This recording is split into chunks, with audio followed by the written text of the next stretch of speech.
দর্শক আসসালামু আলাইকুম। একটা গুরুত্বপূর্ণ খবর। আপনারা ইতিমধ্যে হয়তো জেনেছেন যে শেখ মুজিবুর রহমানের নামে আরো দুটি স্থাপনার নাম পরিবর্তন করলেন ডক্টর মোহাম্মদ ইউনূস সরকার। ইউনূস সরকার দায়িত্ব গ্রহণ করার পর থেকে একের পর এক যে বাংলাদেশে যে শেখ হাসিনা পরিবারতান্ত্রিক সবকিছু প্রতিষ্ঠা করে গিয়েছিল সেগুলোর নামগুলো কিন্তু পরিবর্তন করছেন। ইতিমধ্যে প্রথমে শুরু হয়েছিল বাংলাদেশে মেডিকেল কলেজের নাম পরিবর্তন করা দিয়ে, এরপরে বিশ্ববিদ্যালয়, তারপরে হচ্ছে বেশ কিছু জায়গার নামকরণ করা হয়েছিল শেখ মুজিবুর রহমানের নামে, সেই জায়গার নামগুলো পরিবর্তন করা হয়েছে।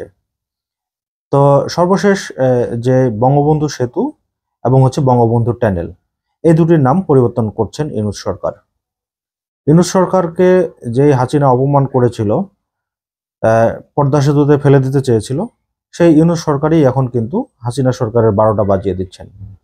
ভারত যতটা না করা শুরু করেছিল ইউনূস সরকারের বিরুদ্ধে প্রপাগান্ডা, আরও যত কার্ড খেলা যায় সেই ব্যাপারগুলো কিন্তু আমরা দেখেছি, কিন্তু ইউনূস সরকারকে এক চুল পরিমাণ কিন্তু ভারত টলাতে পারেনি। ইতিমধ্যে আপনারা জানেন যে 32 নম্বর ভেঙে দেওয়া হয়েছে। অনেকেই বলছেন এতে সরকারের আশকারা ছিল, কারণ সরকার যদি চাইতো তাহলে এই 32 নম্বর ভাঙা আটকাতে পারত, কিন্তু ভাঙার পরে সরকার বিবৃতি দিয়েছে যে এই 32 নম্বর জনরোষে ভাঙা হয়েছে। তবে শেখ হাসিনা যতই কথা বলছেন ততই কিন্তু বাংলাদেশে একটার পর একটা অঘটন ঘটাচ্ছেন সাধারণ জনগণ। তো এবার আসি, এই নাম পরিবর্তন করে কি নাম রাখা হলো। বঙ্গবন্ধু সেতু যেহেতু যমুনা নদীর তীরে অবস্থিত আপনারা জানেন, সেহেতু এই বঙ্গবন্ধু সেতুর নাম পরিবর্তন করে এটার নাম রাখা হয়েছে যমুনা সেতু।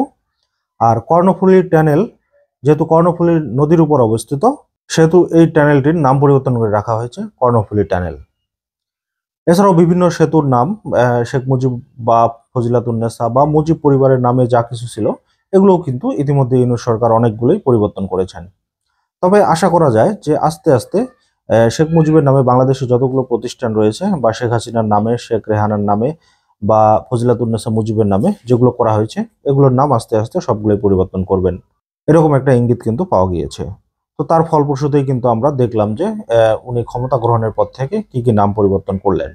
তবে এটা থেকে যদি মানুষের শিক্ষা না হয় যে আবার যদি কোনো দলীয় দল ক্ষমতায় আসে, বিএনপি বা জামাত বা ছাত্র সংগঠনের যে যারা নেতা রয়েছেন তারা যদি দল যেটা গঠন করছেন তারা যদি ক্ষমতায় আসেন, ভবিষ্যতে তারা যদি এরকম কার্যক্রম করেন যে সবকিছু ব্যক্তিকেন্দ্রিক করে ফেলেন, তাহলে কিন্তু পরবর্তীতে আবার যেই দল ক্ষমতায় আসবে তারা কিন্তু এসে এই নামগুলো পরিবর্তন করবে।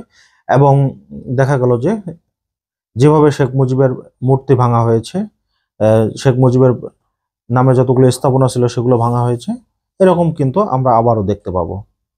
কারণ আমরা ইতিমধ্যে দেখেছি বাংলাদেশের রাজনীতি হচ্ছে প্রতিশোধের রাজনীতি।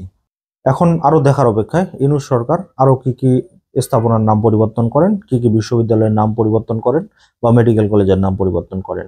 তো আজকের মতো এই পর্যন্তই। আল্লাহ হাফেজ।